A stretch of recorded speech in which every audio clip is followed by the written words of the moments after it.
પાણી ભરેલું છે રણની વચ્ચે ને આ પાણી એકદમ મીઠું પાણી છે પાછું એ ગાયના દૂધડીએ દીવા બળતા હતા ઈ તો ફાઇનલી આડેસરથી 16 કિલોમીટર જેવા કિલોમીટર કાપીને હું પહોંચ્યો છું અત્યારે મેડકના રણમાં.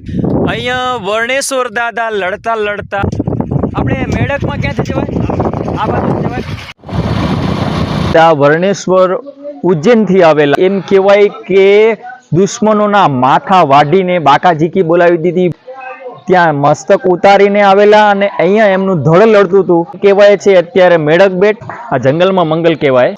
રહેવાની પણ સુવિધા છે, બહુ મોટો હોલ બનાવેલો, મંદિરની બહારની સાઈડ છે આ ચડવાનું બનાવેલું છે. મિત્રો આ એક ગજબની વાત છે. ચારે બાજુ જુઓ, ચારે બાજુ રણ વિસ્તાર છે, છેક સુધી જુઓ તમે, ચારે બાજુ રણ વિસ્તાર છે.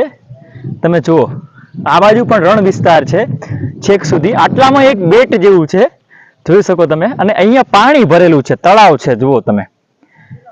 એક ચમત્કારિક આ તળાવ કહી શકાય, કેમ કે અહીંયા પાણી ભરેલું છે રણની વચ્ચે. આ પાણી એકદમ મીઠું